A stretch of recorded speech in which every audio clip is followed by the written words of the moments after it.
Hello बच्चों, कैसे हैं आप? आई होप आप सब अच्छे होंगे और आपकी टेंथ की तैयारी और बोर्ड की तैयारी भी अच्छी चल रही होगी। तो ये आपका चैप्टर है, सेकंड चैप्टर ममता। तो इसको हम पढ़ते हैं। रोहतास दुर्ग के प्रकोष्ठ में बैठी हुई युवती ममता शोण के तीक्ष्ण गंभीर प्रभाव को देख रही है। ममता विधवा थी, उसका यौवन शोण के समान ही उमड़ रहा था। मन में वेदना, मस्तक में आंधी, आंखों में पानी की बरसात लिए वह सुख के कंटक शयन में विकल थी। वह रोहतास दुर्गपति के मंत्री चूड़ामणि की अकेली दुहिता थी। फिर उसके लिए कुछ अभाव होना असंभव था, परंतु वह विधवा थी। हिंदू विधवा संसार में सबसे तुच्छ निराशय प्राणी है, तब उसकी विडंबना का कहाँ अंत है। तो हम इसकी संदर्भ सहित व्याख्या करते हैं। तो पहले हम इसका संदर्भ लिखेंगे। आप संदर्भ में लिखना कि प्रस्तुत पाठ हमारी पाठ्य पुस्तक ममता से लिया गया है। इसके लेखक हैं जयशंकर प्रसाद। तो ये आपका संदर्भ हो गया। अब हम इसके सेकंड क्वेश्चन है, रेखांकित अंशों की व्याख्या कीजिए। तो हम इसके रेखांकित अंश की व्याख्या करते हैं। तो ये जो है रोहतास दुर्ग के, यहाँ से आप डैश डैश लिख के अंत था तक लिखेंगे। तो हम इसकी व्याख्या करेंगे। रोहतास दुर्ग के प्रकोष्ठ में बैठी हुई युवती ममता। तो इसका यह है कि वह अपने दुर्ग के मुख्य द्वार के पास कमरे में बैठी हुई शोण नदी के उफान के प्रभाव को देख रही थी, यानी कि शोण तीक्ष्ण गंभीर प्रभाव को देख रही थी। ममता विधवा थी, वह हर पल व्याकुल रहती थी और उसके दिल में विचारों की आंधी चल रही थी, यानी कि मन में वेदना, मस्तक में आंधी, आंखों में पानी की बरसात लिए वह सुख के कंटक शयन में विकल थी। तो इसकी लाइन आप ये लिखेंगे कि वह अपने दुर्ग के मुख्य द्वार के पास कमरे में बैठी हुई शोण नदी के उफान के प्रभाव को देख रही थी। वह हर पल व्याकुल रहती थी। वह व्याकुल रहती थी और उसके दिल में विचारों की आंधी चल रही थी। वह हर पर चल रही हो तथा उसकी आंखों से निरंतर आंसू ही निकलते थे। वह मतलब रोती रहती थी क्योंकि वह विधवा थी। वह रोहतास दुर्ग के मंत्री चूड़ामणि की अकेली दुहिता थी। तो वह रोहतास दुर्ग का जो महल है उसके मंत्री हैं जो चूड़ामणि, उनकी अकेली इकलौती बेटी है।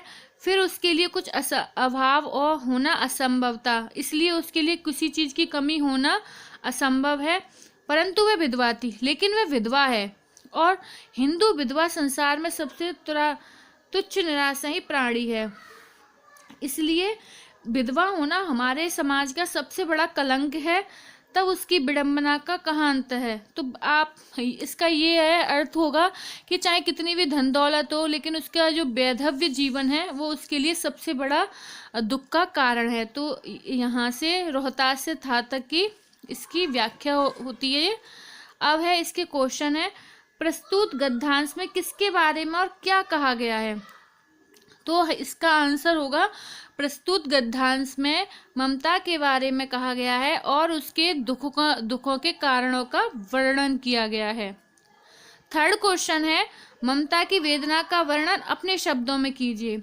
तो ममता की वेदना ये थी कि वह चूड़ामणि की इकलौती पुत्री थी और वह बाल्यावस्था में विधवा हो गई थी। जिस टाइम पर हम खेलना सीखते हैं, गुड्डे गुड़ियों का खेलना सीखते हैं, उस टाइम पर जिस बच्चे की शादी हो गई और जिस पर दुखों का पहाड़ टूट पड़ा हो, तो उसकी वेदना कहाँ तक की जा सकती है। और उस समय में तो विधवाओं के साथ बहुत अन्याय किया जाता था।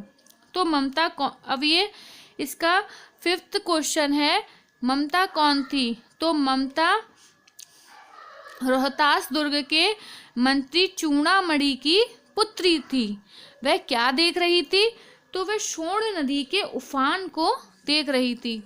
अब इसका नेक्स्ट गद्यांश है, अब सेकंड गद्यांश पढ़ेंगे हम। हे भगवान, तब के लिए विपद के लिए इतना आयोजन, परम पिता की इच्छा के विरुद्ध इतना साहस।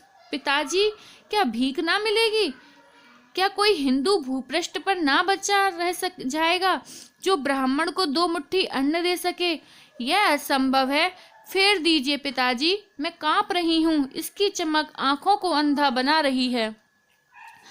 तो ये गद्यांश है। अब इसका फर्स्ट क्वेश्चन है, प्रस्तुत अवतरण के पाठ और लेखक का नाम लिखिए। तो प्रस्तुत अवतरण का पाठ है ममता, नहीं, प्रस्तुत गद्यांश इसका आप संदर्भ लिखेंगे। प्रस्तुत गद्यांश हमारी पाठ्य पुस्तक ममता से लिया गया है और इसके लेखक हैं जयशंकर प्रसाद। रेखांकित अंश की व्याख्या कीजिए। तो इसकी हम व्याख्या करेंगे। हे भगवान, तब के लिए जो चूड़ामणि है वो एक सोने का थाल लेके महल में घुस रहे हैं। जैसे ही वे अपने महल में प्रवेश करते हैं तो इस बीच चूड़ामणि ने उसके कमरे में प्रवेश किया है, किंतु ममता अपने पिता के आगमन को जान न सकी। मतलब ममता अपनी शुद्ध में खोई हुई है। उसके लिए पिता चिंतित हुए, वापस लौट गए। मतलब शेरशाह सूरी ने उनके राज्य पर आक्रमण कर दिया था। तो चूड़ामणि ने बहुत सा सोना रिश्वत में ले लिया था और वह अपने रूम में लेके जा रहे थे। तो ममता रूप लेकर शेरशाह सूरी के सैनिकों के लिए द्वार खोल दिया और सेना अपनी पुत्री को सौंप दिया। सोना अपनी पुत्री को सौंप दिया है और ममता को रिश्वत का यह सोना पसंद नहीं आ रहा, परंतु चूड़ामणि उसे उसी के पास छोड़कर चले गए हैं।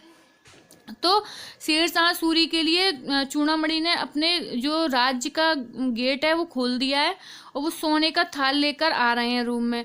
तो ममता घबरा जाती है, व्याकुल हो जाती है और वह कहती है, पिताजी इसे आप वापस ले जाइए, हम भीख मांग कर खा लेंगे, लेकिन हम ये गद्दारी नहीं करेंगे। और ममता कहती है, क्या अगर हमारे पास अगर कष्ट होगा तो हमको भीख भी नहीं मिलेगी? ब्राह्मण को तो कोई भी भीख भी दे देगा। और वह कहती है कि पिताजी आप इसे वापस ले जाइए, मैं इसे ग्रहण नहीं कर सकती।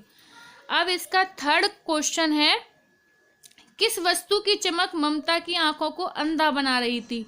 तो किस वस्तु की चमक ममता की आंखों को अंधा बना रही थी? जो सोने की चमक थी वो ममता की आंखों को अंधा बना रही थी। अब है क्वेश्चन आपका, परम पिता की इच्छा के विरुद्ध इतना साहस, पंक्ति का आशय स्पष्ट कीजिए। तो ममता अपने पिताजी को समझा रही है कि आप इतना आवरण बना के रख रहे हो, आप इतनी मतलब चीज़ें इकट्ठी करके रख रहे हो कि बुरे समय पे ये काम आएंगी। क्या आपको परमपिता की इच्छा का पता है? इसीलिए आप उनकी इच्छा के विरुद्ध इतना साहस करके रख रहे हो। तो ये इसका आंसर होगा। अब है नेक्स्ट, इस गद्यांश में ममता की किस मनोवृत्ति को स्पष्ट किया गया है? तो इस गद्यांश में ममता के देशभक्ति को प्रकट किया गया है। अब है इसका नेक्स्ट गद्यांश, अश्वारोही। इसका थर्ड गद्यांश पढ़ते हैं। अश्वारोही पास आया, ममता ने रुक रुक कर कहा, मैं नहीं जानती कि वह शहंशाह था या साधारण मुगल, पर एक दिन इसी झोपड़ी के नीचे वह रहा। मैंने सुना था कि वह मेरा घर बनवाने की आज्ञा दे चुका था। मैं आजीवन अपनी झोपड़ी के खोदे जाने के डर से भयभीत रही। भगवान ने सुन लिया। मैं आज इसे छोड़े जाती हूँ। तुम इसका मकान बनाओ या महल, मैं अपने चिर विश्राम गृह में जाती हूँ। तो एक ममता अपनी झोपड़ी में रह रही है, तो उसके पास एक अश्वारोही आता है और वह कहता है कि मैं एक दिन मुगल थे जो वो आए थे और उनकी कुटिया में रहे थे। तो फिर वो कहते हैं कि आपके इसको झोपड़ी को वो महल बनवाना चाहते हैं। तो ममता इसी पर कहती है कि आप इसका चाहे महल बनाना चाहे झोपड़ी बनाना, मैं आज इसको छोड़कर जा रही हूँ। तो इसका प्रस्तुत अवतरण के पाठ और लेखक का नाम लिखिए। तो इसमें लिखना है, प्रस्तुत गद्यांश हमारी पाठ्य पुस्तक के ममता नामक पाठ से लिया गया है। इसके लेखक हैं जयशंकर प्रसाद। अब रेखांकित अंश की व्याख्या कीजिए। अब रेखांकित अंश की व्याख्या करनी है। मैंने सुना था कि वह घर बनवाने की आज्ञा दे चुका था। मैं आजीवन अपनी झोपड़ी के खोदे जाने के डर से भयभीत रही। तो ममता कह रही है कि मैंने ये सुन लिया था कि मेरी झोपड़ी को एक महल के रूप में बनवाने का आज्ञा दे दी गई थी, और मैं ये पूरी जिंदगी भर मैं इसके लिए डरती रही। तो फिर लास्ट में वो कहती है कि भगवान ने सुन लिया, लेकिन आज मेरी भगवान ने सुन ली है। मैं आज इसे छोड़ रही हूँ, यानी कि मैं आज इस पूरी दुनिया को छोड़कर जा रही हूँ। तुम इसका मकान बनाओ या महल बनाओ, मैं अपने चिर विश्राम गृह में जाती हूँ, यानी कि मैं आज इस दुनिया को छोड़कर जा रही हूँ। तो ये रेखांकित अंश की व्याख्या हो जाती है।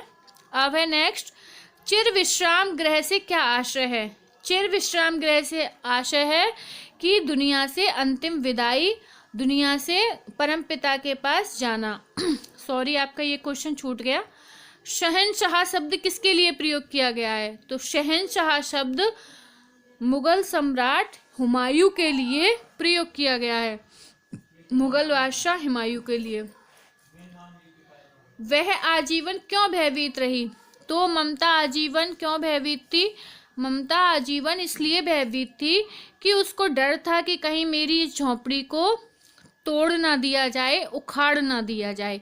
तो इस बात से ममता आजीवन दुखी थी। Thank you.